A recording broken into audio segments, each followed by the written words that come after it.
This government meeting is brought to you by Eastworks and our local cable subscribers.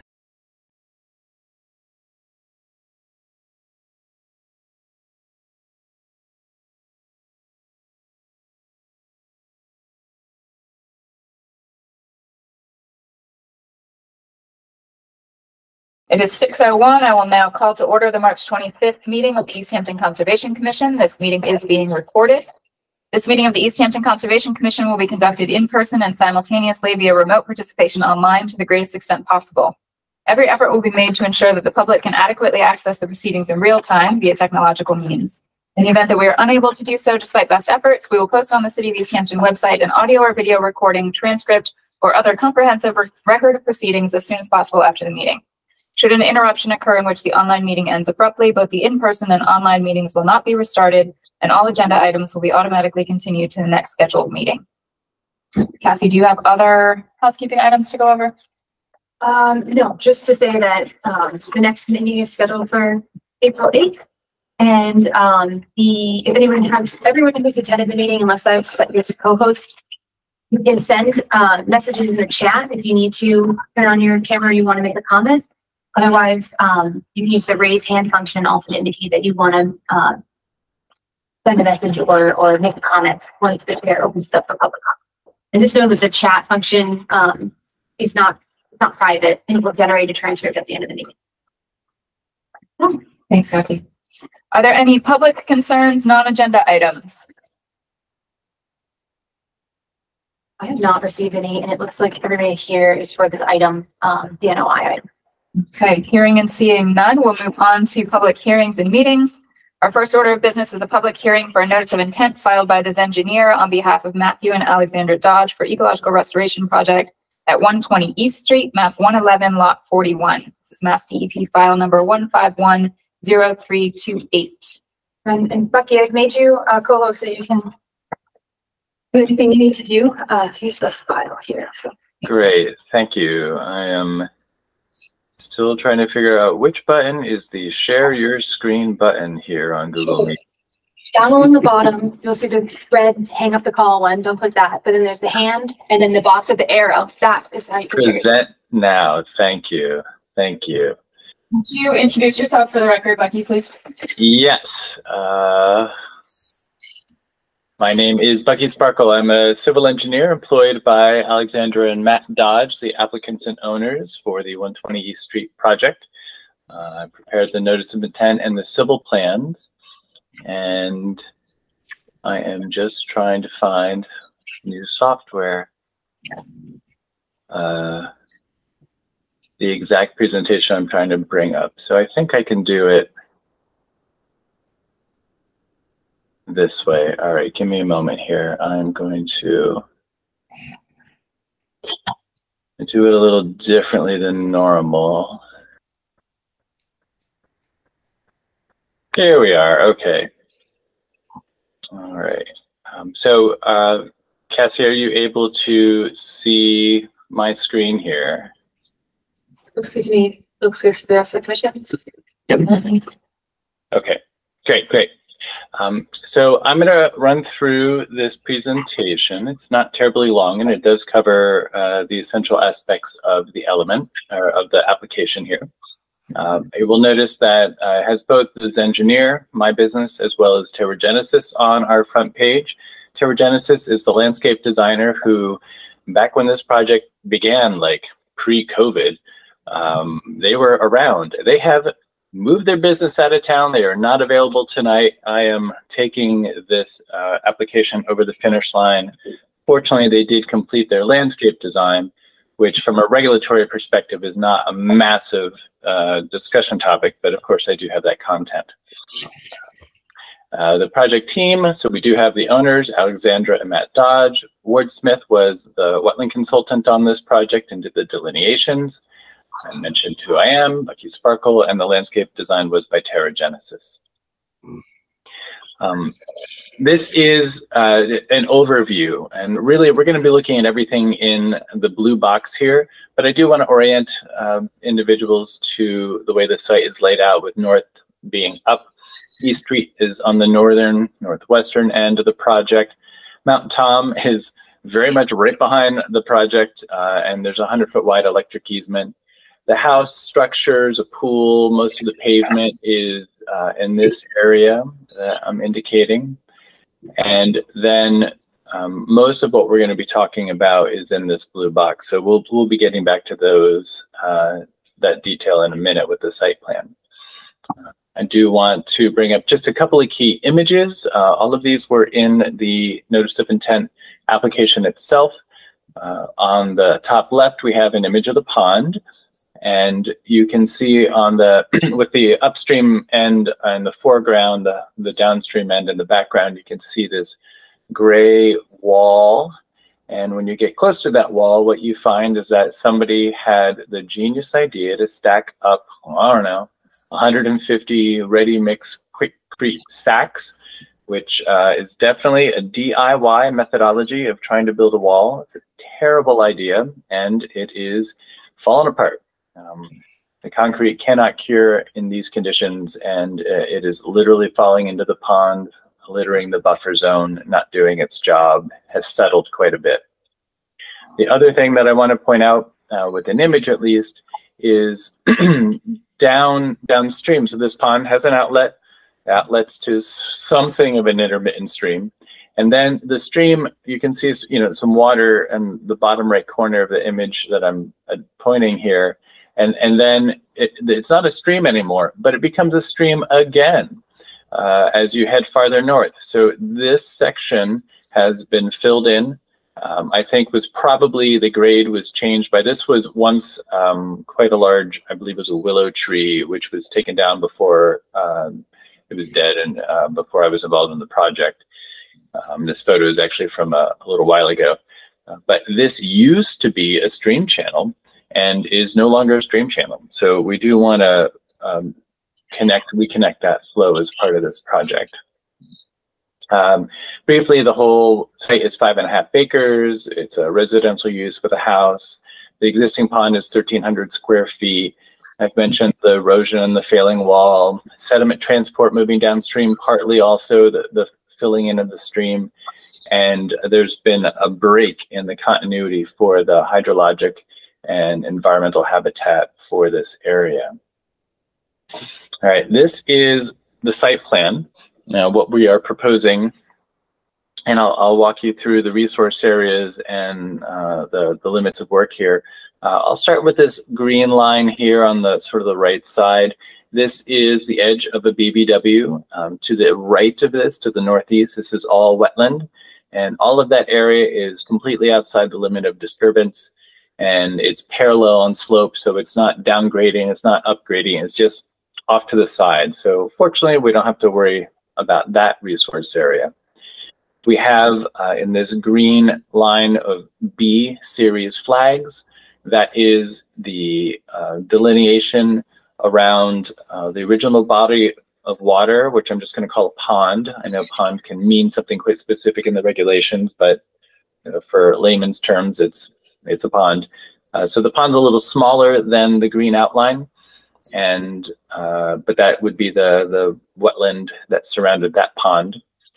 Then there's some upland, some dry area that is actually a disconnect between what is arguably an intermittent stream. In some ways, it may not be technically an intermittent stream even, and just be a BVW. I'm treating it like it's a stream. I think that the terminology does not impact the nature of the application in any meaningful way. The regulations are important. We do need to know what areas we're manipulating, but I think the spirit and the nature of the project remain unchanged. This area within the BVW, where we've got a couple of contours drawn out, this is the area that is higher in elevation than the upstream stream. Like I said, there's no longer a stream, it's filled in. So what we want to do is channelize about an 80-foot long section of that, just by a few inches, maybe a foot, just to keep water moving through here, 2 feet wide, so minimal disturbance. We don't have to get machinery into the resource area to do that. We can do that. It's close enough to being in the buffer zone that we can stage from the buffer zone.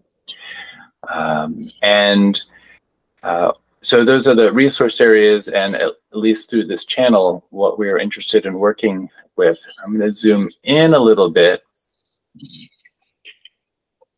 and bring the pond into focus a little bit here. And so the blue shaded area is the proposed pond. It is slightly larger than the existing pond open water surface. And you can see is even arguably about as large as the wetland that contained the existing pond.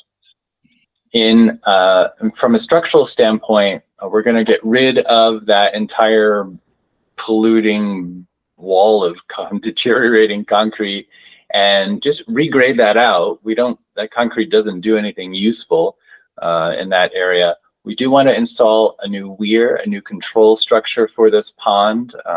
There are some hydrologic benefits from that. A little less water gets discharged from the site during storm events from the current condition, but it's not a big difference. It's just a different way for the water to leave the pond that's more stable. And presently, I guess I didn't describe this, presently when the water leaves the pond by overtopping, it can find its way into a little, I think it's a 4-inch pipe. My report said 6, but I believe it's a 4-inch pipe. That's a vertical pipe that just drops down and then shoots out to the side into the wetland to the north. But it is not really a hydraulic connectivity. There's a vertical pipe between these two things. And if you were a benthic organism or a little tiny swimmer, there is no way you can get from these wetlands to this wetland. So it is quite possible, because there is not a hydraulic connectivity here, that what in my report and application I call a bordering vegetated wetland, it very well may be an isolated vegetated wetland, which would be unregulated. Yet it also, as I said, it doesn't change the nature of what we're trying to do. It does not change the intention to protect all resource areas on site and downstream. Whatever word we use to call these wet places, we're bringing in as much protection as we would bring for any fully regulated site. I'm going to back out again. Let's see. We do have soil erosion controls established on this plan. They are the brown lines. So there's a line uphill that is going to help keep some of the driveway water out of the work zone until it is stabilized. We have a series of small check dams through the stream area, the BVW area, to make sure that if we are cutting some here, there is some disturbance. So if anything is released, we've got several layers to try and catch that. We are planning on removing about 46 cubic yards of sediment that has filled in the bottom of the pond. And usually this material is very soft, so we're going to have to dewater it.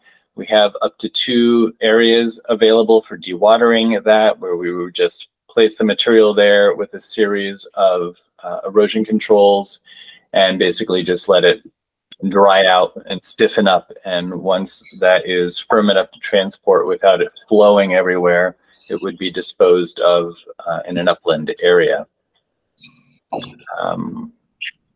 Let's see.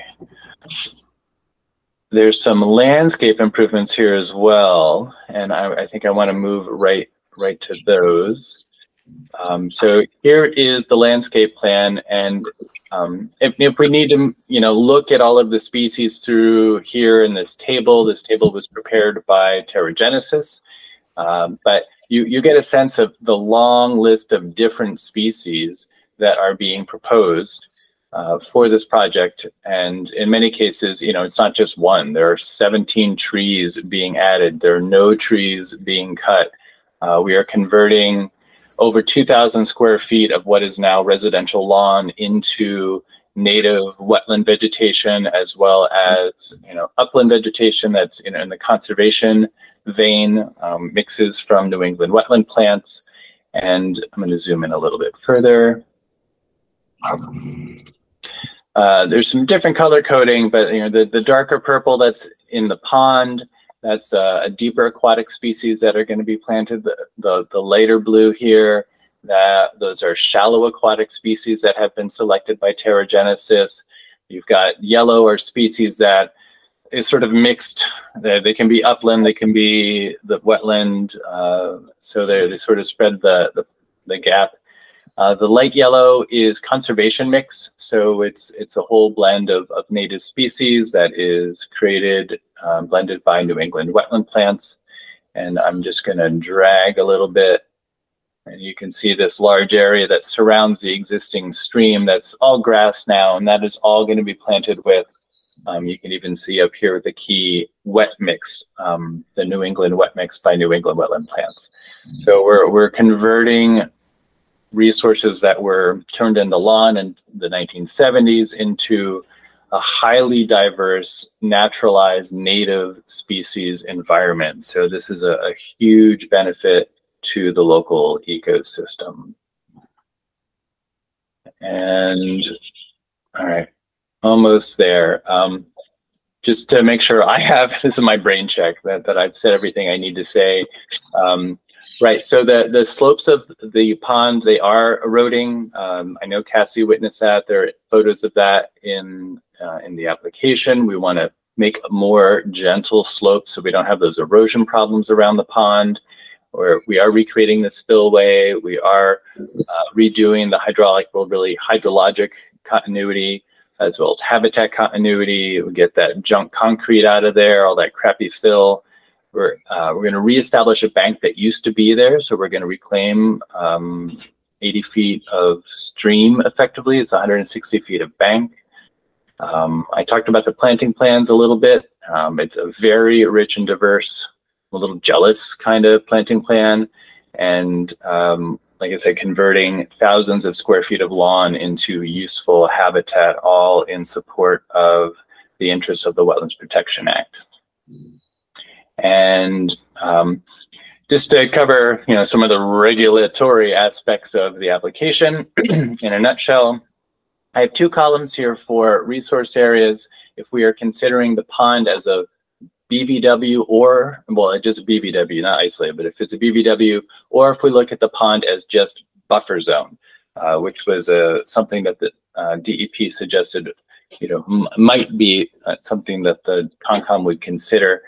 Again, it doesn't change the nature of the application or the resource protections, but depending on how you want to look at it, we have some amount of buffer zone temporary disturbance, 4.5 to almost 6,000 square feet, with just a little bit of land underwater disturbance, and that is where we're connecting the pond hydrologically to the stream beneath. And we have temporary disturbance of the BVW. We're actually building back more BVW than is there now. And it depends if you count the pond as a wetland or the pond as buffer zone. So you get very different numbers, 2,090 square feet versus 570 square feet. And the bank reestablishment remains unchanged. And of course, the application was submitted as an ecological restoration limited project because it does meet several qualifications. I mean, it meets all the necessary qualifications in my opinion, particularly if we pull out 10.53(4)(e). I talked about restoring hydrologic and habitat connectivity. We're planting species to improve the habitat. We're removing fill, all that crappy concrete, as well as sediment that is washed in over the years, and restoring flow in that stream area. We're definitely enhancing water quality, improving flood control, reducing potential for storm damage, and improving wildlife habitat. We do include an O&M plan, which discusses basically minor inspections and repairs if they are needed for the hard surfaces, the weir, the riprap, and the embankments. And that's what I have to offer. So I'm absolutely happy to answer questions and discuss. And I'm happy to bring the plan back to the site plan or any aspect of the presentation or submittal that I made. Great, thanks, Becky. So my first question is about whether we really think that this meets the criteria for ecological restoration project. the information provided so far sort of says that it's benefiting a number of the interests of the act, but doesn't really demonstrate how that's happening. So that's one thing I'd like to hear more about. We also don't see any ecological restoration goals spelled out, so I'm not 100% sure, again, sort of how this is fully meeting the restoration criteria. There are a couple of things that I saw in the plans that to me do not say restoration. One would be armoring of the channel, and the other would be the channelization of that section. Generally, I don't think of channelizing a straight path as being in the interest of restoration. I would rather see it kind of be dispersed if that's what it wants to be. I'm not sure that you would rather see it be what, Cassie? Rather see it sort of just be dispersed flow if that's what it wants to be. Channelizing a stream is generally, that's something we've done a lot in New England history, straightening and channeling of waterways, but that's not their natural state. So I'm not convinced that that's really. No, okay. Yeah, I don't think the current state is the natural state either. It may not be. But those are just reading through the plans. Those were some initial questions that I had. And to an extent, I'm happy to go into this, whether, we can support it as an ecological, restoration project, limited project. I'm also not absolutely married to the idea. And I know Mark Stinson's letter also suggested, it may not really be that, but so again, we get to the point where, I'm looking, from my perspective, that the practical aspect of the application is unchanged as far as I can tell with how we look at it. Maybe on your end, but from the Concom's end, that this makes a very big difference in how you would review some of the proposed work. And I know we were trying to work this out prior to this meeting, and we just, that opportunity didn't materialize. So does it matter to the commission if this is called an ecological restoration limited project?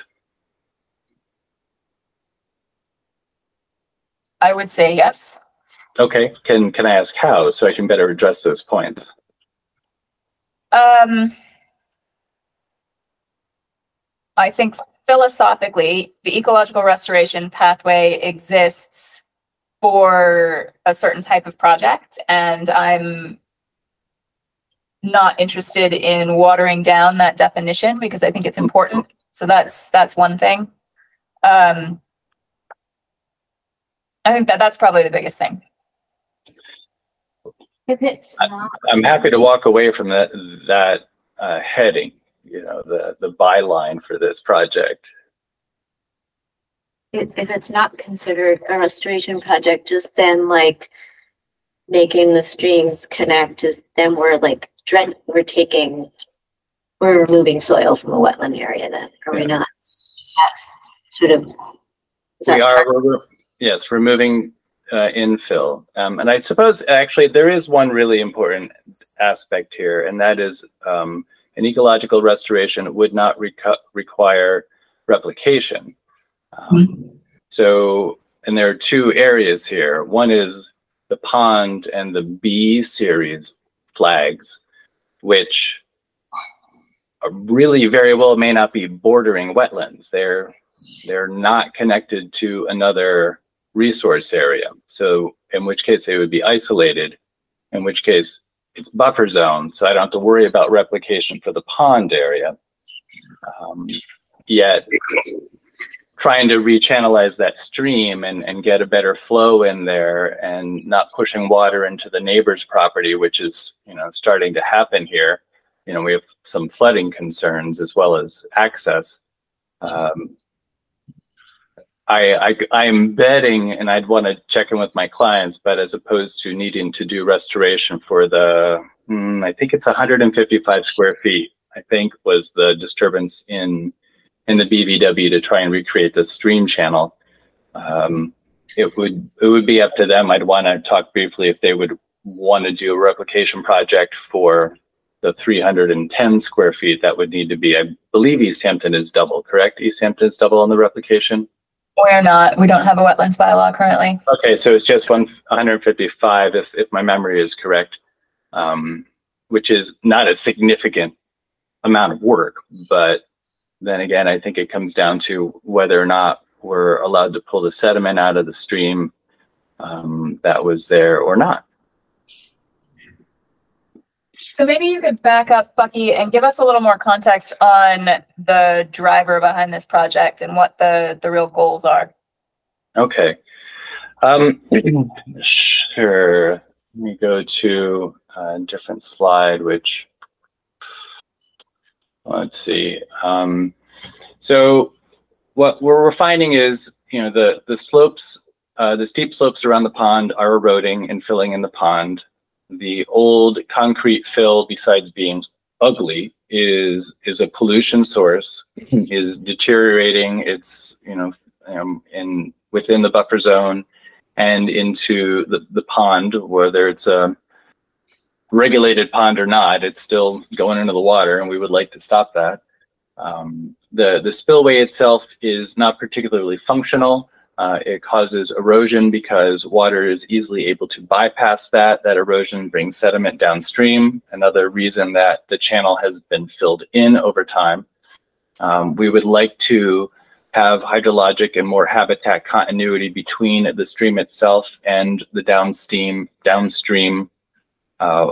resource area, which would also, if we don't have a bordering wetland now, which is my interpretation, you would have a bordering vegetated wetland after the project is done, which would create a regulated resource area.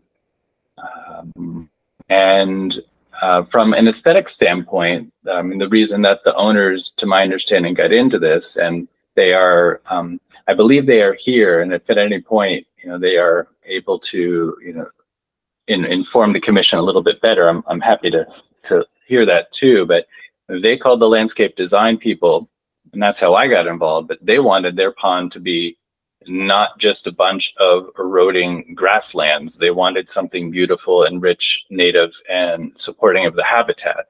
So those are the reasons for this project.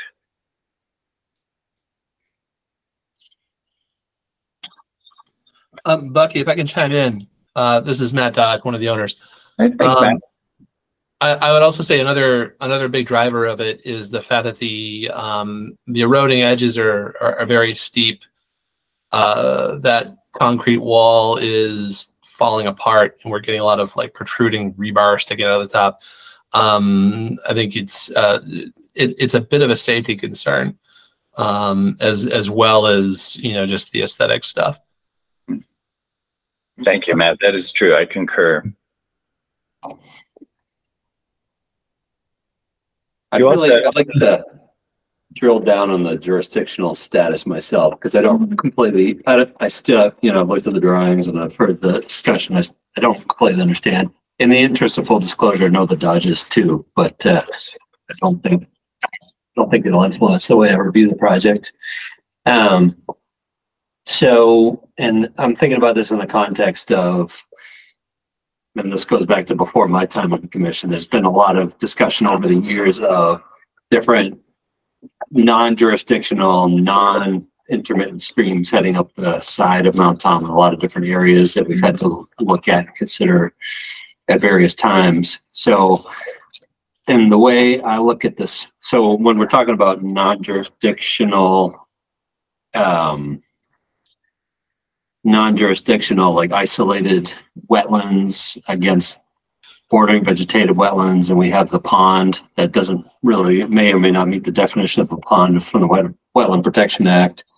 And then there is kind of like a outflow from the BVW further down that goes, it kind of crosses underneath the driveway and connects up to something else. I'm just,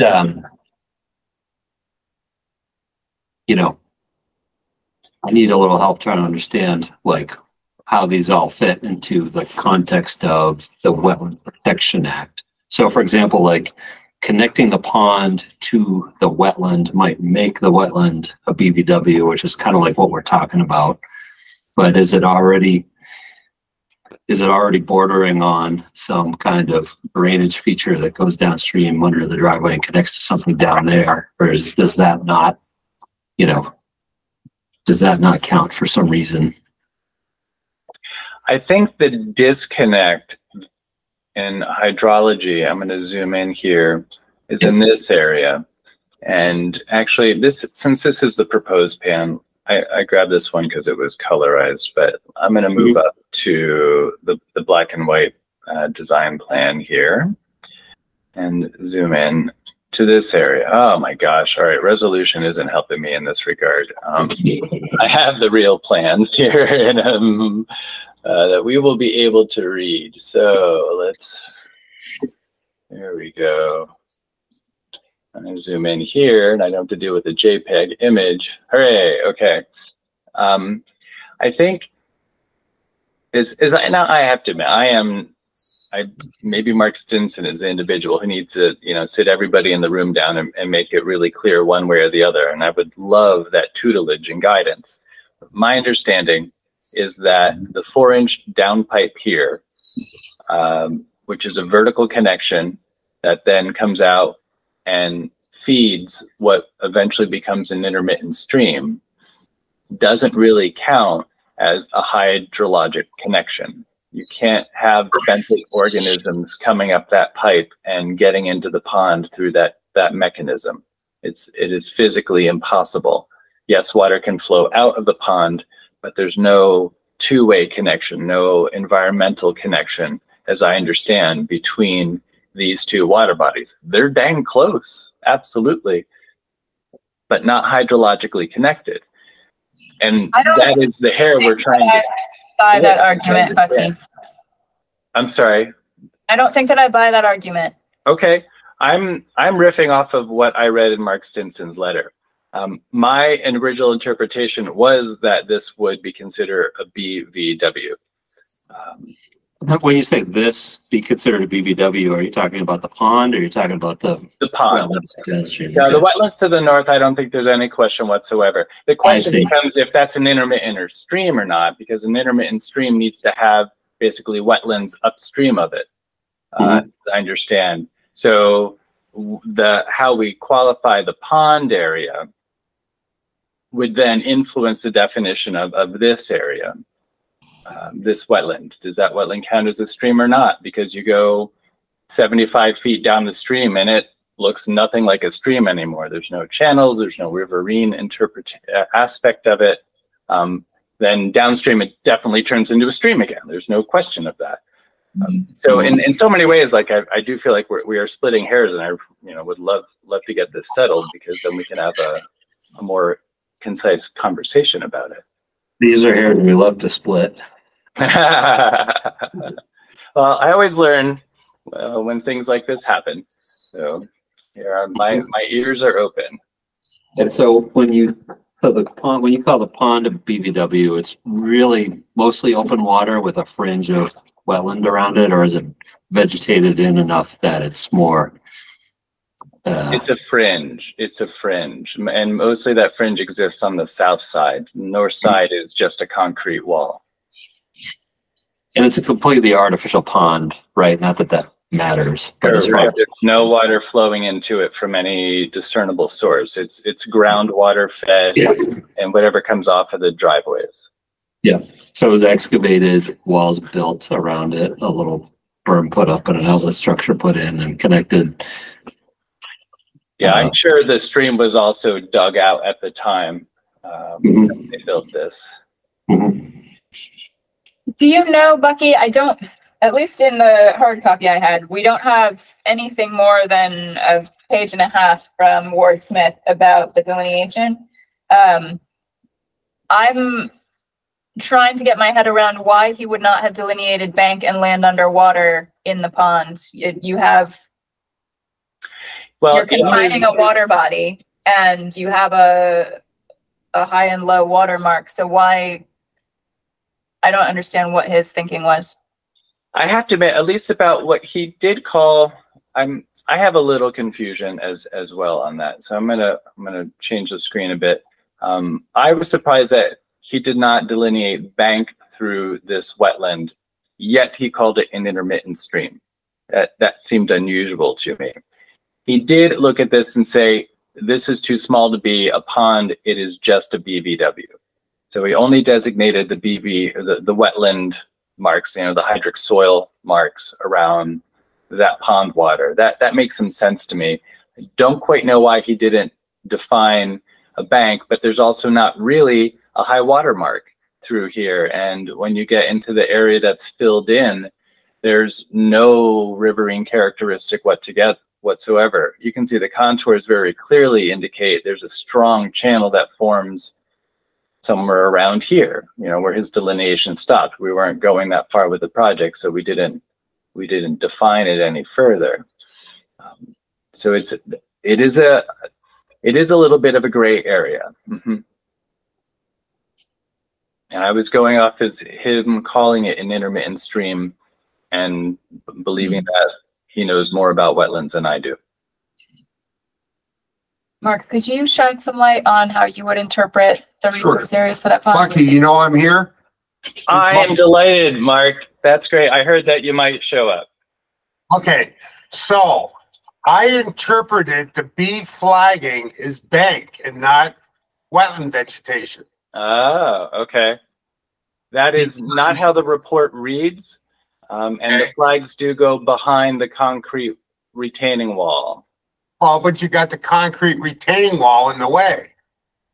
So how can the BVW, how can the wetland vegetation be touching the bank? Right? I hear that. Okay, so I assumed, I looked at this and there was I don't know if it's a failed pipe or some kind of swale between B10 and A9, partly. Yeah, there is a pipe. So that's a pipe that's on the ground, horizontal. It is a vertical down pipe that underground becomes a horizontal pipe. Would it be helpful to switch to the site visit photos? Yeah, that would be Yeah, a big. Yeah. I don't know if you guys want to do this. I took a video as well. Yeah, the video was helpful, I thought. If that's okay. Yes, absolutely. Let's go for it. All right. So, Cassie, you're going to be, I'll just stop presenting. Thank you. Just as a little preface, I'm going to share this video, and then I also have pictures of the weir specifically, so we can look at that too closer. Because I'm just going to pan by it in this video, but yes. Before you start, Bucky, when, you mentioned, the channel's been filled in, whatever. Any idea when that was done? I think over decades, and probably with the growth of the willow tree that died some years ago. Okay. Actually, could I interject for a moment? That area, my recollection of it is that it was still relatively channel-ish until that willow tree fell over, and then they cut it off a little lower down by the stump, and then it's just been sort of like this sort of a mushy area for a while where you don't really see the water flowing across it. You can see flowing water exposed to view upstream and downstream from it. But yeah, ever since that willow came down, it's not been that way there. It's just kind of like a big mud patch. Okay. Matt, so you're saying the tree fell over and then was cut, and then the root ball was just, reset back into the hole? Well, I don't know that it came up really. It was more like the tree kind of broke. Okay. Okay. We lost it in two big phases. There was a primary branch that dropped, and then a good chunk of the canopy area came down in a storm, and then it was cut. It was kind of beyond hope by the time we did that, but we lost it in two stages before that. And that was just a few years ago? Yeah, the willow was within the time that we've lived here, which has been 5 years. Okay. Mm. We did have some conversation with the prior owners when we had moved in. asking questions about the origin of the pond and other things. And I think a lot of the work was done by them specifically. And they did talk about some dredging work that they did in that, what we're calling the intermittent stream further on. So I think there was a lot of homeowner hack going on here. Okay. Yeah, I'm gonna show this video. I want to make it clear at the beginning. I'm looking at the stream that's parallel, it's like to the west, because that's also runs along their property. It's not the main subject stream. So you look down, you look at the driveway and a culvert, and then that culvert continues and goes up the area. That's the area of concern. So don't be afraid by the first stream you see. That's just next to it, running parallel. Let's see here. So on. I think I have a solution. Okay. And then hopefully if it's not too blurry, and then we can look at the physical pictures that I have as well. I've never done a video before, so let's see how it looks. Again, parallel driveway, the house is up behind. Not the subject stream at all. Right.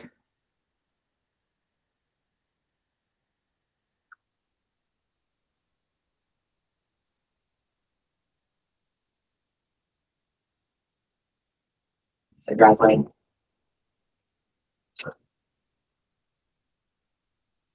The channel we're talking about passes under the driveway, correct? This right here, this is the end of it, I guess you could say. And now we're walking and making our way up the stream to the pond. There's a channel right there. Yep. And then once you see that stump to the willow, that's the area where it's kind of filled in that they want to channelize, as far as I understand it. I also saw there was riprap there at the outlet. Huh? Mm-hmm.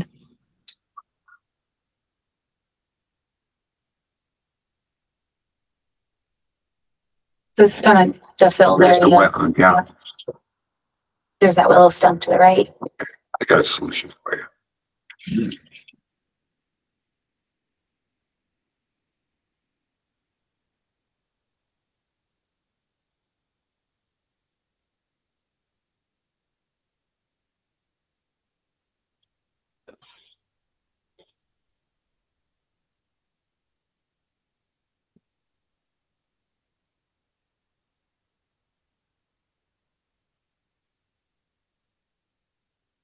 I call that a channel right there. Yeah. And that's where the pipe comes out. The pond is right above here. Okay. See, I'm talking about the surface swale there. That's just erosion, but yes, there Okay, is, so there is wetland vegetation on the south side there. that structure is the weird, that little box out. Well, Yeah. I have better pictures for you in a second. Okay.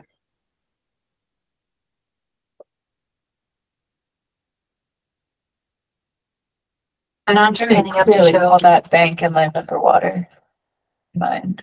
this is the unaffected area that's up above. I can stop the video if you guys are. Yeah, I think we're good. Yeah, I'm more interested in that Can you go weird. back to?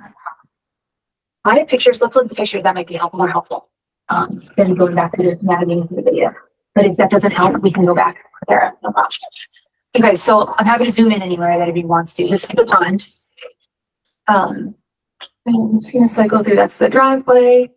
This is that upland area where they'd be kind of wet, but they're not planning any work. Kind of panning around, and not as relevant. Took a lot of pictures just in case. Okay, back to the pond. So there is some wetland vegetation right there. And that's does not have a concrete berm, whatever, Cassie. That's this. If you can see my cursor, this is the concrete. I'm talking down this way. Oh yeah, none here. Yeah. Okay. None here. So there's your wetland vegetation. Yes, yes. Wordsmith did delineate that. So the concrete is only on one side. Doesn't matter. Yeah, Okay. it's Only on the north. right here. And I got closer pictures of that. So okay. And let's see. Okay. Pond again. Here's the concrete. Okay. Just looking over to the rest of it. No concrete here. These are just stones. Okay. Closer look. Concrete. Yeah. Let's look at the concrete. It's deteriorating. There's a better picture of the deterioration. Inside to see the film. Yep, the exposed rebar. As mentioned. Okay, here's the weir structure Okay. above it. And we had to lift up this grate that was over it, series of grates, okay. and then it's a pipe straight Oh, I down. see. So it kind of fills, it overtops into this space and enters into the hole. And then I tried to, you know, it's hard to. How does that relate to the normal pond elevation? Where it goes in, where it goes over the spillway? What is the top of the spillway just before it spills over? Is that the normal pond elevation? I would say it's usually about 6 inches below that, and I can't recall having seen it go over that weir more than maybe like 2 or 3 times since we moved here. I think the primary means of that water getting downstream is flowing through the soil under and around this concrete structure. All right, let me give you an example. We actually had a case something like this out in Lenox about 15 years ago. What it was an open field with wetland vegetation, something like that, but it was wetland vegetation versus open water. And there was a drop inlet right near it, but it was at a higher elevation. It was like 6 inches above the elevation of the normal wetland. So because the water had to come up and then down, we found the wetlands were not jurisdictional because there was not a straight connection. So that's something like this. So that's why it's important, where is the normal pond elevation? Because potentially that drop inlet or that pipe could potentially be your hydrologic connection. So that pond could be jurisdictional. So if, let's say, for example, the pipe was actually sitting in the air versus on the ground, and the water had to come up, that would have lost the connection. But because the water is just flowing over the spillway, right, and then going down, actually the pond might be regulated then. That's how technical it can get on these things. Well, this is where I'm learning. I will say, Mark, that even in this video, the water is quite close. There was not water going through the outlet. This is the highest I have seen the pond. I have photos where the pond was maybe a foot lower than this. And we just heard Matt say that it doesn't overflow very much at all. There's not any continuity here. The outlet is higher than the standard water level in this pond. Okay, so when the water level comes up, will the bordering vegetated wetlands be submerged? It's a very steep bank, so I would say a very small portion of them would be submerged, and then some amount of them would probably be above the level. But that's resolution that neither the survey nor the wetland flagging can truly answer that question, unfortunately. I'm just kind of guessing. Because if the wetland vegetation was underwater, when it flows over, there is no more BVW. I mean, you have to look at, it's not a pond, period. However, if there is a hydrologic connection, what is considered is the headwater of an intermittent stream. So the inside of the pipe could be considered jurisdictional bank. Seriously. Because if you don't have a bank downstream, so what I was getting at, what you could do is consider this an enforcement case, and they're restoring it.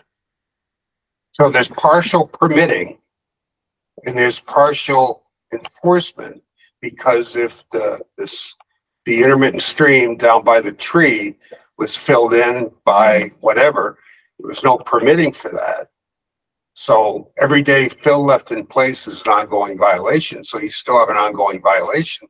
You could treat channelizing, get channel going, and the vegetation is complying with, is to restore it to the way it was before and make it better. So part of it is enforcement, part of it is permitting. So restoring the channel would be restoration of the unpermitted work. Your additional plantings and the dredging would be the permitting side of things. I still don't think you need to submit it as an ecological restoration limited project. The only advantage is in an ecological restoration limited project, you're allowed to, again, not fully comply with the performance standards, but you're also allowed to lose resource areas in exchange for getting additional resource areas, additional improvement. So that's kind of how I'm looking at it. I think the pond might be regulated. The pipe would be bank because it does have a hydrologic connection to the pond when the pond overflows. And if there's still wetland vegetation showing, then, you know, so it would be the headwaters of an inlet stream. Now, is that groundwater fed, Bucky?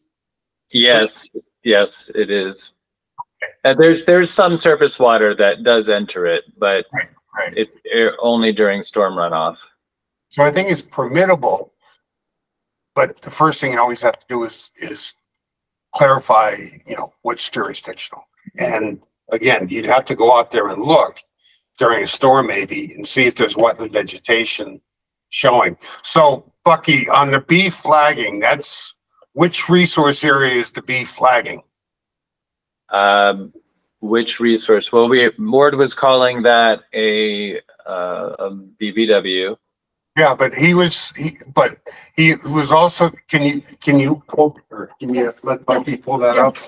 Go ahead, Bucky, you can do it. All right, you want to look at the plan here, right? I think allow. I'm gonna move the party to the side. So the B flagging on the north side, Yes. where the stone wall is, that can't be BVW, right? Wouldn't that have to be bank? I guess I have a troubles, you know, interpreting retaining wall as bank, but Well, it abuts and confines a water body. yeah, okay, Bank. It doesn't have to be a natural bank to be I don't have bank. trouble with it. okay, okay. But the B4, since they're at B3, B4, B5, if there's no stone wall there, Correct. is he showing bank or BVW? What is his report state? I know his reports stated if it's not a pond and it's BVW, but that doesn't make any sense. I am trying to pull up his report right now. I'll have it here in a second. Oh, here it is. Site description. So I highlighted some stuff for my own reference at the bottom. It says the small pond in question is drained by a small intermittent stream that is bordered by a wet meadow, wetland vegetation, some ferns. The flags mark that boundary. The pond itself was excavated into the water table. A narrow fringe of wetland vegetation dominated by sensitive fern borders on the south, or the pond on the south, while the northern bank of the pond is a retaining wall. Flags B1 through B11 encircle that resource area, that area. Yeah, but he still doesn't clarify which resource area the B flags are. So I'm thinking some of them are bank, some of them might be wetlands. You're right. It seems a little sloppy. So some of them are definitely wetlands, and he calls those out. You know, a narrow fringe of wetland on the south side of the pond. On the north side, he only calls out the retaining wall, which would be interpreted as bank. Right. Okay. There should be bank all the way around because you're confining a water body. So I think there's probably another set of flags that ought to have been put in that are missing. You probably have bank and then BVW perhaps very close to it, but there's probably two lines. I hear that, and this is the first time I'm disappointed in Ward. I would say that the bank could be higher and that what we're saying is BVW is actually sediment that's deposited. No. Water. By definition, the wetland vegetation must border the outside of the bank. You can't have you cannot have BVW below bank. Yes, so you can have wetland vegetation on You have land under wetland water vegetation, but you that is cannot have up above the BVW. water surface. Right. And is vegetated. That's So what I'm guessing, That's what I'm thinking. based on what I'm All seeing, the way around. That could be. Yeah, what I'm guessing is the impounded area is actually the headwater of an intermittent stream. So, but here's the issue. Here's the problem, is that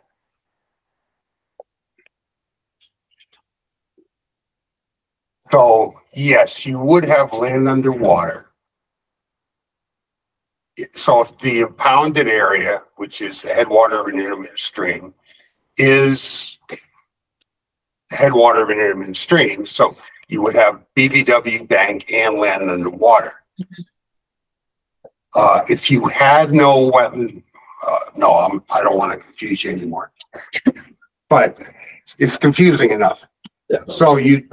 So if the overflow, if the weir and then where it goes down is considered a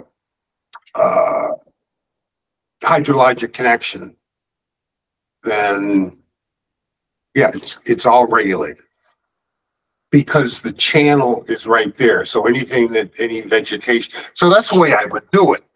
I would, you know, Bucky, on the weir, are you going to have a channel outflow? Get rid of that pipe? We are. I do want to, let me see. I'll go down to the next page here. That's the way to permit it. Part enforcement, part restoration, part improvement. Yes. You know, Mark, the intention is to come in and remove that pipe entirely and create, this is going to be a granite weir with a low flow channel and higher flow channels for heavier storm events if we ever get them. And then a lined, you know, reinforced armored channel through what is now buffer zone between the pond surface and the stream below. Okay, so by removing that pipe, you're actually daylighting. Okay. You're daylighting it. That's what I was thinking. So it could be permittable.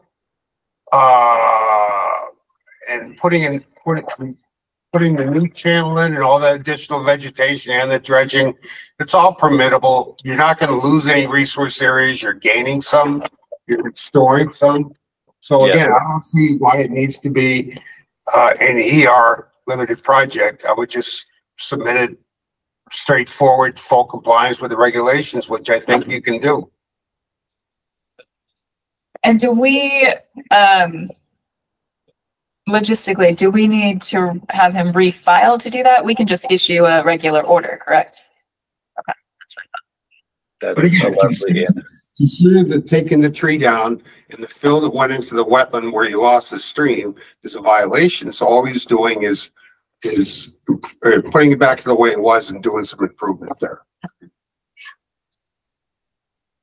So the biggest, the logical encapsulation, I believe. Your biggest resource area alteration is land underwater with the dredge. So I mean, the rest of it is kind of minor. They're going to go in there with the shovel. I mean, so much of the work. So the biggest thing is basically just the dewatering, pretty much. Mm-hmm. Mm-hmm. Okay. So we are going to need you to retally resource impacts, Bucky, because the land underwater and bank aren't properly accounted for. Okay, let me make sure that when I walk out of this meeting, I know what I'm counting. If you don't mind. So if I'm interpreting this right, we're saying that all of this is an intermittent stream. The pipe itself would be the continuity of a stream that connects to the headwaters being that 1,300 square foot pond. Right. All resource areas. The pond itself, that's land underwater. In addition to the little tiny bit of stream that we will interact with when we, you know, create the channel discharge to it. Right.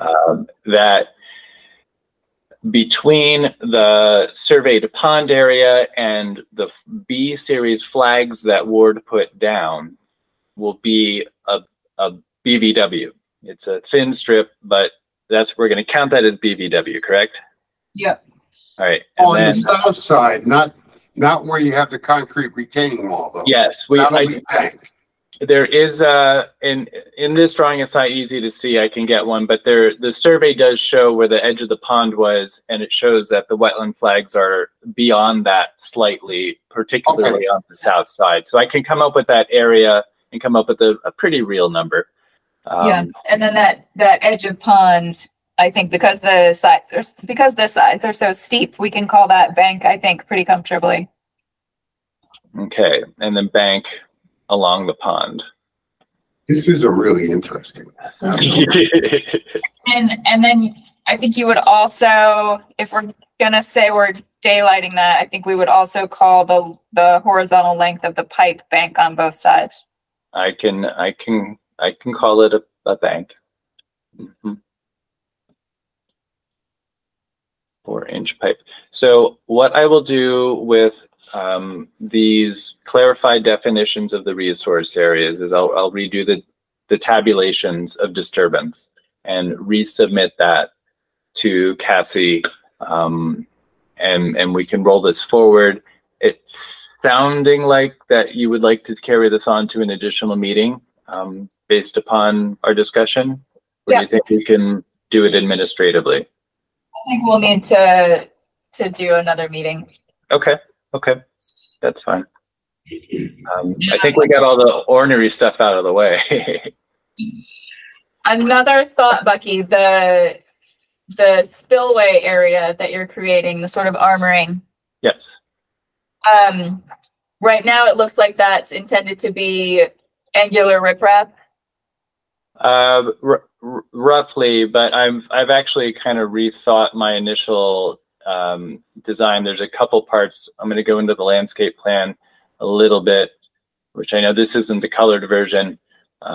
Maybe I can very quickly demonstrate this.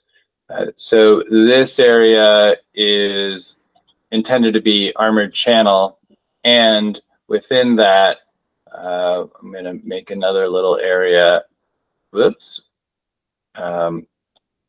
Each side we want to make this really plants. We want to make plants on each side of the riprap. So I want to infill that with soil, and then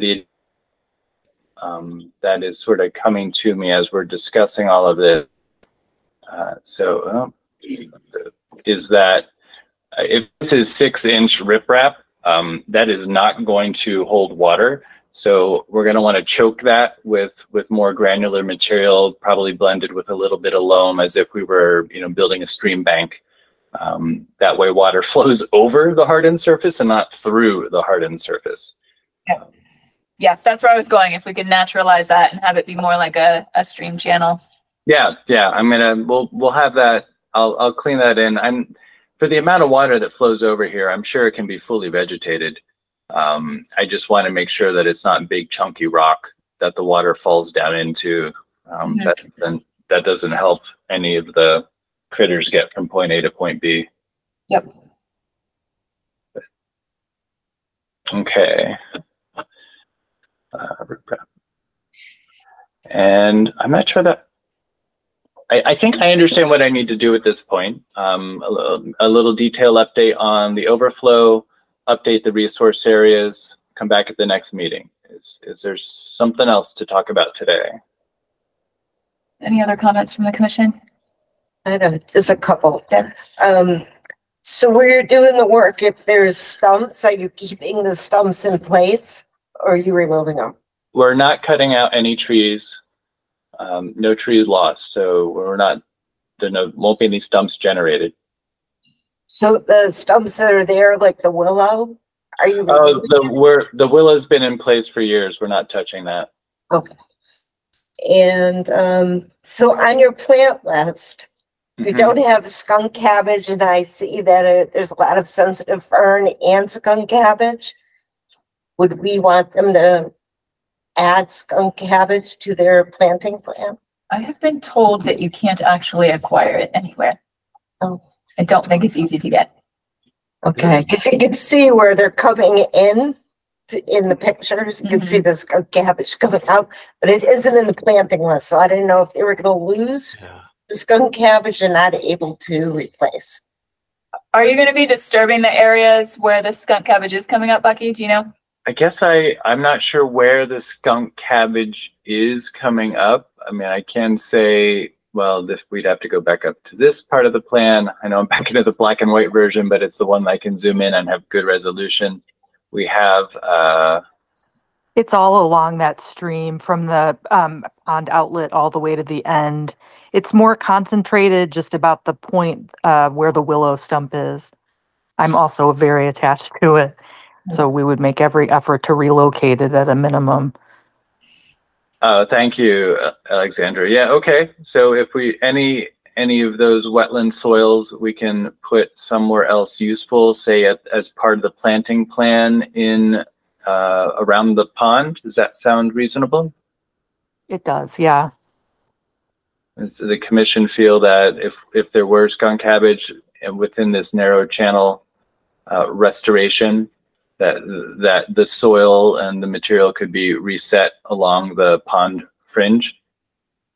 You'd have to get the elevation right for where you're setting them, or if they're not wet enough, it won't survive, but otherwise that's fine. Okay. Skunk cabbage. Save the skunk. I also was curious about, so you're gonna remove and dry the sediment and then stockpile it? Once it dries out, it would be hauled to an upland location. Is that on site or off site, Becky? I actually didn't talk to the owners about where they might dump this on their property. We're not sure. I mean, we're guessing 46 cubic yards, but once it dewaters, I don't know how much it's going to be. I don't know if it's going to be very organic or a clay. Like, I don't know exactly what the material is, so the use for it is difficult to predict. I was anticipating that just like any other clean fill, the contractor could take it off and get rid of it on a clean fill site. And how many, you said it's 46 yards? 46 cubic yards. I think actually we've had a lot of erosion over the last year or two and could probably use that. Yeah, if you can spread it on site, you know, sure. Out of, you know, in a place where, you know, we might need more erosion control depending on where you're putting it, sediment log. But yeah, I would rather leave it on site. Right. The last time I did this, it was a farm, and it was really easy to get rid of that soil. It's usually more, you know, richer material. But like I said, I don't know exactly what we're getting out of there. But if we can spread it on site in upland areas, I'm happy to do that. Okay. And in your general notes, number 14, for your erosion control, you have hay bales listed. Oh, do I really? Oh no. General notes on the cover you're talking about 14. Over here. Yes. Occasionally this bit of plan boilerplate does come back to bite me in the butt. It is really a standard detail that covers, you know, most construction operations. This particular project, I did not specify any hay bales. I'm not a giant fan of them anymore for a lot of applications. But note 14, I can amend that to remove hay bales. In number 15, you have a temporary soil stockpile. Where would you have that and for how long? That's what's shown on the plans, right, Becky? Yeah, in that case, it would be applicable to the dewatering stockpile. Okay. Any other comments or questions from the commission? I just had one question. We went by it so fast, but in the video, it looked like there was water coming out of the pipe. There is. And there's flow. But I heard that the water that goes into the pipe comes from when the pond overflows into the spillway. That's not the only source of water in all likelihood. It goes through the groundwater table. Into the pipe? It's probably not coming out of the pipe. It's probably just seeping along that same pathway. Okay. Yeah, we actually can't see the end of the pipe. There are rocks at the end of that intermittent stream, and the water just trickles out from under the rocks. Got it.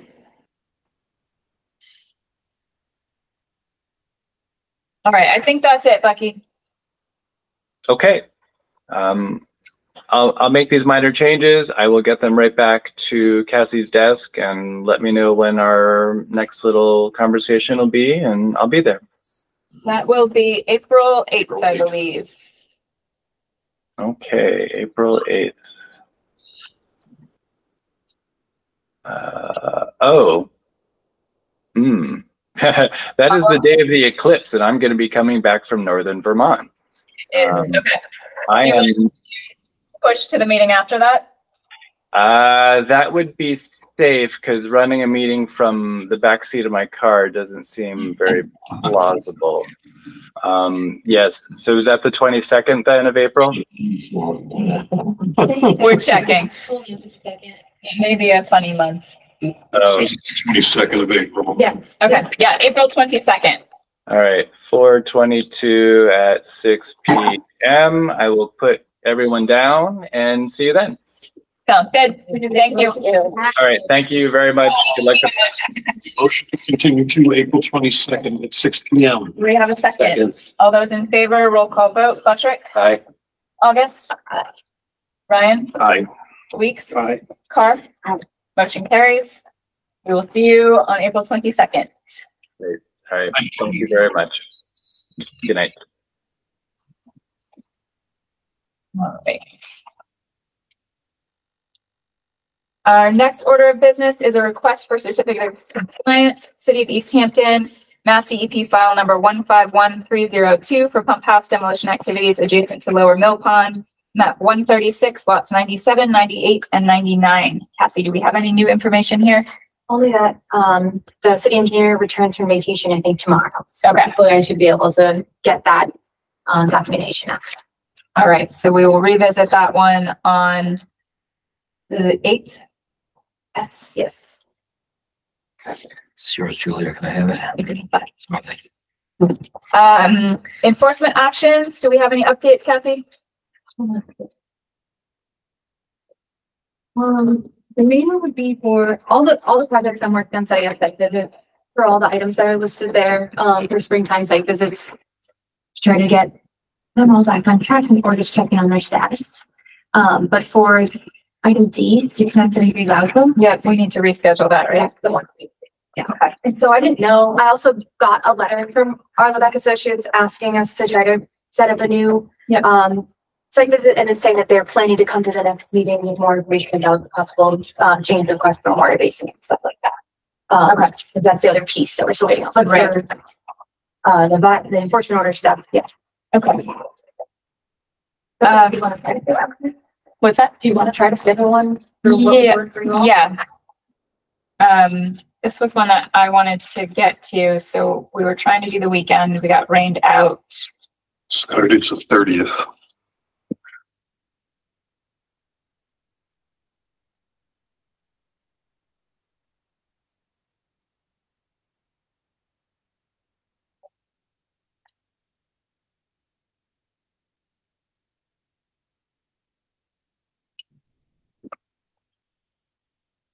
I could do Saturday. It is Easter weekend. I don't know if that affects anyone's schedules.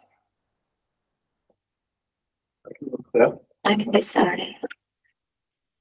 I can't guarantee that be able to do that. If I can, I will go. But if I can't, it's okay. I'll do my own site visit and get pictures around the same time as well. Getting at 9 o'clock last time, I think. Yeah, is that still good for people? Do we want to go earlier? I might actually be able to do it. That's what Excellent. What time? 6, just kidding. Sounds good. I have to be on the road for Greenfield at like 10:15, so 9 probably works. Okay, 9 on Saturday. Cassie, can you confirm what the On the 30th, correct? Yeah, okay. I will confirm with them.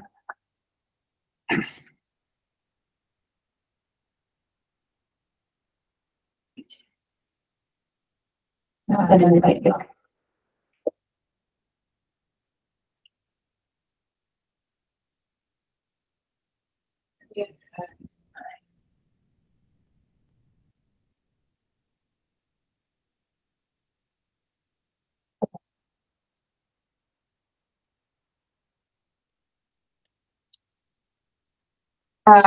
Any open space updates? Conservation restriction, that we're trying to get established with, Kestrel Voting Rights. This is the one on the south end of town, right? Correct. Okay. And it's the one that Kestrel has proposed that we set up a co-holdership of the CR with Mass Audubon.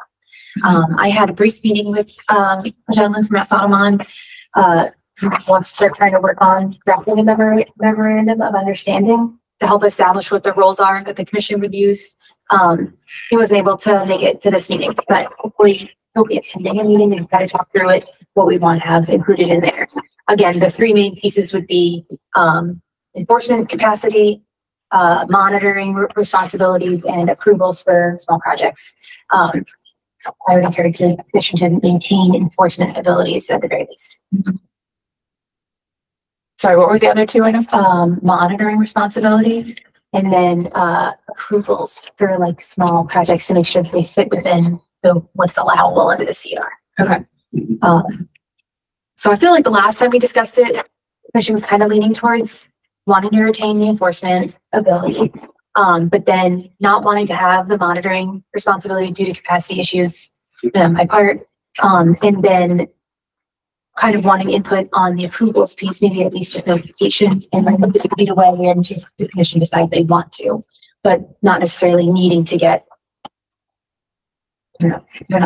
work that piece out. But that seemed to be like the last one that we want a little more. Yeah, I wasn't here for that conversation, but that tracks with what I would vote for as well. So I think the next piece really is to have them come to a meeting and really work out the details of that memorandum, and then get that finally approved, whatever mechanism that may be. What's the timeline for this? I had to ask them to update. I think that was one of the questions that when I spoke with the gentleman from Mass Audubon about confirming that with Kestrel. But it's not like they're banging on the door ready to get in here. It's going to be a little while. No, I think it's going to be a minute. I think that it may also even be that they don't need to have the memorandum completed before they get the CR. Then okay, so we have time to figure that out. But I'll double check with them and hopefully more details for next meeting. Okay, so no action at this point. Correct. Great. Compliance updates.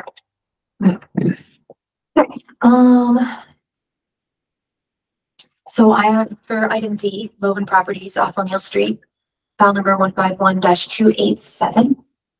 That is a project that's underway. I scheduled a seasonal site visit scheduled for 11 a.m. on March 28th. I sent an invite to y'all for that one. Is there anything happening there that we know of? They're working on finishing up the project finally. They already did all the restoration work, the replication work, I should say, and like the roadway and the crossing. But now they're building the final buildings. Okay. Yeah. I believe we were still expecting another seasonal replication report, though. I will double check on that. Yeah, I thought it was done, but it's very possible. It might be. Does anybody remember?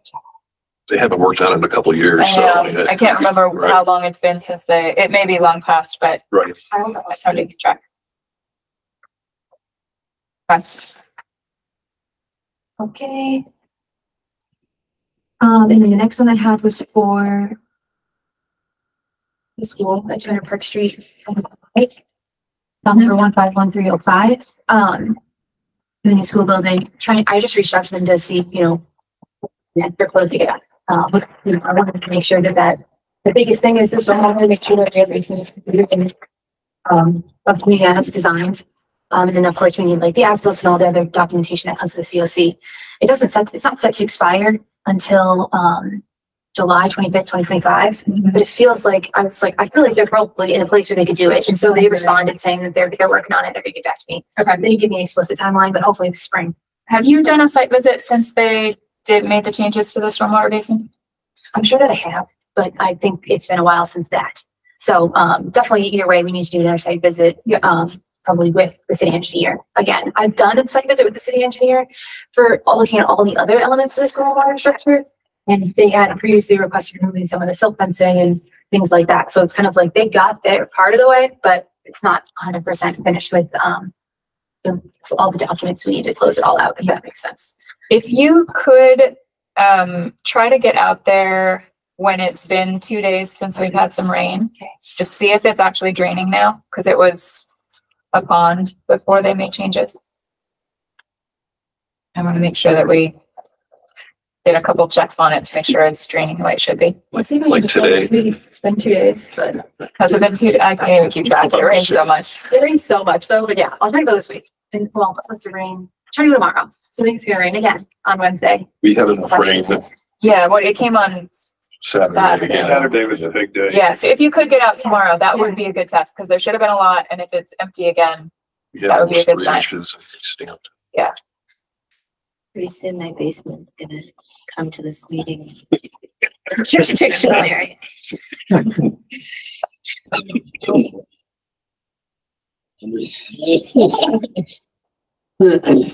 One more. 65 Belleville Street, 10325, single family home project. Another site, the seasonal site visit scheduled for March 27th at 1 p.m. Which I sent y'all an invite for that one too. Correct. which one is this? This is the single family home. Letter Q. Yeah, it's second to last one on there. Oh no, excuse me. Is this the one? What are they doing? They kind of did a demo of a They're using the same footprint. Yeah, but they they knocked down a doubled house and house. built a new building on top of Okay. it. So the footprint. A little bit of RFA impact, so they had like this Yeah. invasive chunk of work they were gonna do as compensation for that. Okay. And a little floodplain impacts, but they ended up creating storage for this place. What about do the Peen Doodah Drive? It's set to expires. There's a couple, just generally, I will say, there's a couple that are set to expire in June. So my plan was to reach out to them all. The Doodah Ferry one specifically, let me just make sure I reference the right one. Where's the P, that's actually item M 151312. And it was kind of interesting because I felt like they got the permit, and during the process they said they weren't going to build it, but they were getting it as something to help with the sale, to prove that it could be built if you felt. Again, that is immaterial. They got the permit to do it, they could do it. But I kind of wouldn't be surprised if they're like, yeah, we're not going to be doing it, and they sold it. I don't think they definitely shouldn't have done it because they haven't talked to me, but it's good to hear that you haven't seen anything, because that would be a violation for sure if they had. Okay. But yeah, my plan is to reach out to all those permits that are expiring probably like next month, or probably next month in April, and just be like, just, it's happening. Some of them might just let it expire, but I can't even see these. And that was my last project update, so. Okay. Do you have any idea who, it's the first one, A, on Pleasant Street Mills with Jeff gone, who is gonna pick that up? Yeah, I was gonna try to pick it up myself. Okay, to research myself, because I understood what he was trying to see improve, and so I was gonna take a look at it and see where we can go from there. Okay. I got installed the pump house, so it's kind of like, finish the pump house, then go there. Okay. Trying to like organize myself, but yes, I think there might be that. Sounds good. Yeah. All right. Moving on to general business, meeting minutes, February 26th and March 11th. Are those ready to approve, Cassie? Yes, that should be there. There's the copy. And I got, for the latest ones, in 311, I got comments from Deb. Already from the last meeting, I got comments from Deb for the ones from the 25th. Right. Anybody have further discussion or comments on the minutes for the meeting? No. Care to make a motion? Motion to approve the minutes. Approve the sections that Deb submitted for February 26th and March 11th. Do we have a second? Second. All those in favor, Buttrick? Aye. August? Aye. Ryan? Aye. Weeks? Aye. Carr? Aye. Motion carries. Thank you. The Bees Committee update, Cassie? Yes, the Bees Committee update. So actually, I'll turn it over to Hal. Do you have anything you want to add? The only thing I'll say really quickly is that we messaged about a letter of support for the resolution being proposed to the city council, and everyone seemed to respond that they approved that. So I did send a letter of support to the city councilor Owen Zarrett for that. So I don't know if Al, you have anything else you want to add about what's been going down at the meetings? Yeah, well, I would just let you know, I mean, the Bees Committee's finally up and going. We've had 2 meetings thus far. Third one is scheduled for next Monday. This starts at the initiative of Councilor Zarrett. And the pursuit is to meet the requirements set up by the Xerces Society that Easthampton can be designated a B city USA. And that carries with it boxes to check to sponsor be habitat friendly activities, do public outreach, discourage the excessive use of pesticides. And we are getting going on that. As I said, we've met twice. I mean, we now each know each other's names, and we are starting to focus on things. I think it's safe to say that I think our emphases going forward will be to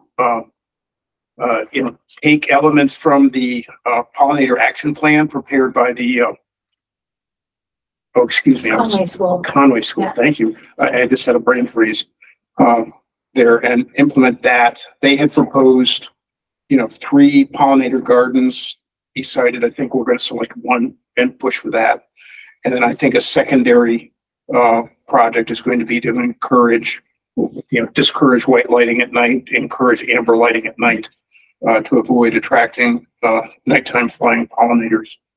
So, I would expect that we will formalize that at our next meeting and continue to get going. Oh, and one last thing, I got the go-ahead from Biscomic Conservation Trust.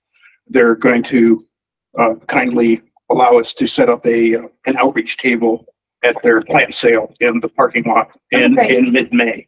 And that'll be good for just creating some public awareness, which will hopefully also generate a list of names that we can call on for, participating in various activities where we need to move dirt and other things like that. Excellent. So sounds good. Forest cutting plan, Cassie? Any updates there? The main update is just that it has not yet been submitted still. Okay. And I think just kind of waiting to see what comes forward in terms of how they're going to show that they're not going to impact the parcels that are owned by the city. And me trying to see if there's much more that we need to do on our end to do that. But I think so far, I think it's really on them to establish show how they're not going to go beyond the bounds of the property that they own. One of the things, again, was waiting to see an updated map that makes it a little more clear where the extent of where they wanted to cut was. But yeah, I haven't received anything, and I've got DCR Service Forester Sean Libby will tell me when it is submitted, so I won't have to keep checking in with him. That'll give us our 10-day comment window, but I feel confident of what the comments you guys want me to submit are. Okay, but if anybody, again, still, if anyone thinks something else they want to add, just let me know. Sounds good. Next meeting procedure. This is the one you're going to be out, right? Yes. Okay. So yeah, I apologize. I'm going to be out of the state as well for that meeting. When is our deadline for submitting for that meeting? Is it today or is it later this week? It's the end of the week, right? I want to say it's the end of the week. I can't remember. I should know. That's not hard and fast, but it is on there. It's kind of like I've been using it as my discretion. Yeah. I like to give you guys the info before the preceding meeting a week before. So ideally I should have it. I'm just thinking right now, there's not going to be any hearings on that unless there's something you know about that we don't yet. No, I haven't received any documents from 6973 Loudville, talking about a possible change, but it's not a hearing. It's just like a, so that could be on there, but no major new news no major new filings that we know about. And we're skipping over that meeting for the Dodge property, so we won't have to deal with that. But I think, I don't think we'll have any issue going forward without you, except for perhaps the technical details that we know nothing about. So on that side of it, I have already communicated with IT, and they're planning to have it set up here, waiting for you guys. You won't even need to have this second computer. This is just something that I do for my use of the things that I do. We'll just use that one. But yeah, and basically there's a mouse and keyboard, and you can stay right where you are and do it that way. Okay. But in theory, all anyone will need to do is this will already be open. Someone just needs to go in and start the recording. And allow people into the meeting if they that's true. show up. It should pop up and say, give you the option to admit them or not. Okay. And then the last piece is making people co-hosts so that they can do things, but also we can have it so that everyone can just do things. That was more of a parameter Yeah. had a ton of attendees and I was worried about getting Zoom bombed essentially. So I don't know that we would even need to have that level of involvement. It's just like let people come in and go and it's okay. And if something crazy happens, just press the red button and be like, it's okay. Yeah. It's too crazy. Like, no, that's okay. Okay. I think we can handle this. Yeah. Yeah. So, should be here ready. I'll double check with IT. I don't know if you guys want to establish a person to plan to do that or not, to be the person to start the recording, just so we know. But, I'm planning to try to attend virtually if I can too. So I can be like, hey, we can start the recording. Okay. Well, we've got the reminder on here to confirm. Oh, that's true. recording, so That's we'll, true. Okay. we'll manage. I think we'll be okay. Yeah. All right, great. Wetlands ordinance discussion. What are we calling ourselves? A Working group. Working group. Yeah. The working group has not met in a while. One of our meetings got canceled. And we had to reschedule. So Cassie, maybe you could send around another poll to those folks so we can try and get that going again. So no new updates there because we got kind of stalled out by that cancellation. And that is everything on our agenda. Any other new business? Just note, I'm going to miss the next meeting. Okay. So we just cancel the next meeting, you know, if we've got nothing to do and Cass is not gonna be here and we're just gonna be sitting. It doesn't seem like a big agenda. What's the status of this, project? I don't know. think, Cass is not here, so I get it. Let's wait until the end of the week when the submission deadline comes. And if there is nothing new, would people prefer to cancel? I guess the only thing that might be an issue would be landfill if they're planning on submitting things. Yes. Maybe we'll get a sense of that on Yeah. Saturday. Yep. That's it. But we can touch base. So let's touch base maybe next Monday and decide if it makes sense to hold the meeting or to cancel Because we'll it. see them at the site visit. Right. We'll know whether they're We can gonna find be out ready. what they're planning to do. Yeah. Okay. That sounds good. I don't think anyone would complain terribly if it was canceled. Anything else? That is all that I had. Good. All right. Any DEP updates that are interesting, Mark?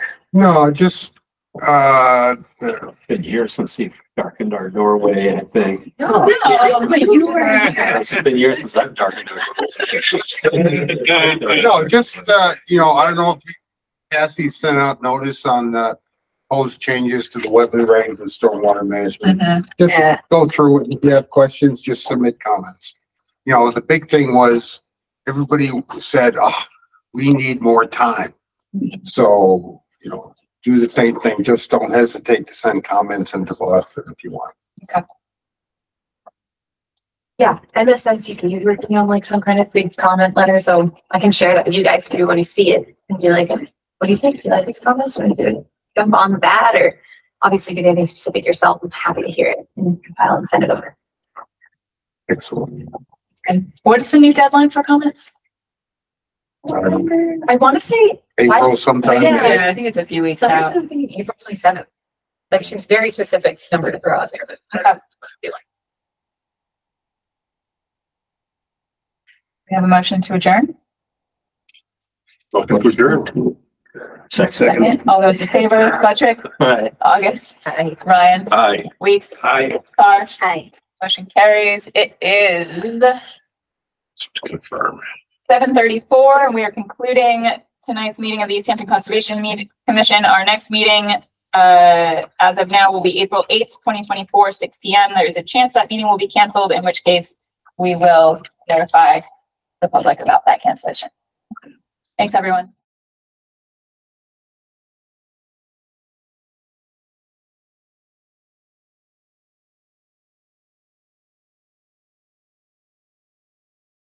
This government meeting is brought to you by Eastworks and our local cable subscribers.